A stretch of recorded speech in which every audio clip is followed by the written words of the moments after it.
In 1926, 22-year-old doctoral student J. Robert Oppenheimer grapples with anxiety and homesickness while studying experimental physics under Patrick Blackett at the Cavendish Laboratory in the University of Cambridge. Upset with Blackett's attitude, Oppenheimer leaves him a poisoned apple but later retrieves it. Visiting scientist Niels Bohr advises Oppenheimer to study theoretical physics at the University of Göttingen instead. Oppenheimer completes his PhD there and meets fellow scientist Isidor Rabi. They later meet theoretical physicist Werner Heisenberg in Switzerland. Wanting to expand quantum physics research in the United States, Oppenheimer begins teaching at the University of California, Berkeley, and the California Institute of Technology. He marries Kitty Puning, a biologist and ex-communist, and has an intermittent affair with Jean Tatlock, a troubled communist who later dies by suicide.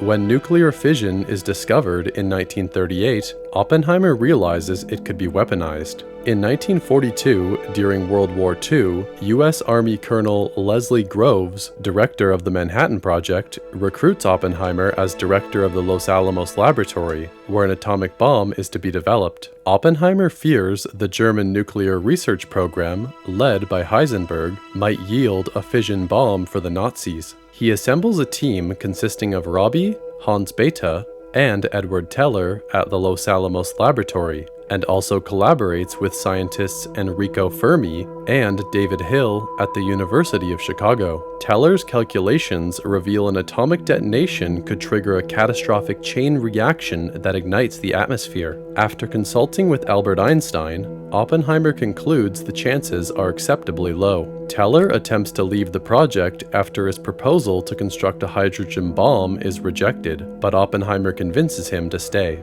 After Germany's surrender in 1945, some project scientists question the bomb's relevance. Oppenheimer believes it would end the ongoing Pacific War and save Allied lives. The Trinity test is successful, and President Harry S. Truman orders the atomic bombings of Hiroshima and Nagasaki, resulting in Japan's surrender. Though publicly praised, Oppenheimer is haunted by the mass destruction and fatalities. After Oppenheimer expresses his personal guilt to Truman, the president berates Oppenheimer and dismisses his urging to cease further atomic development. As an advisor to the United States Atomic Energy Commission, Oppenheimer's stance generates controversy, while Teller's hydrogen bomb receives renewed interest amidst the burgeoning Cold War. Atomic Energy Commission Chairman Lewis Strauss resents Oppenheimer for publicly dismissing Strauss's concerns about exporting radioisotopes, and for recommending negotiations with the Soviet Union after the Soviets successfully detonated their own bomb. Strauss also believes that Oppenheimer denigrated him during a conversation Oppenheimer had with Einstein in 1947.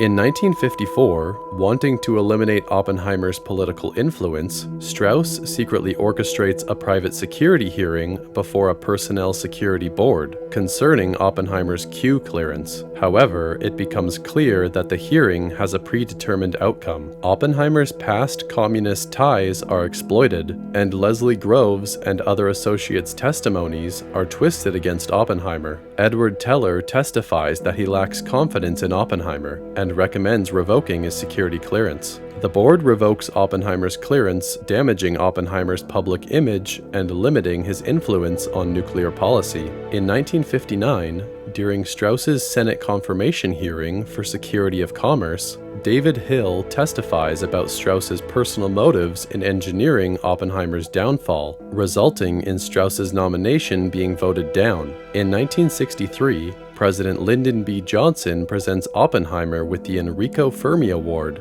as a gesture of political rehabilitation. A flashback reveals that Oppenheimer and Einstein's 1947 conversation never mentioned Strauss. Oppenheimer instead expressed his belief that they had indeed started a chain reaction, a nuclear arms race that would one day destroy the world.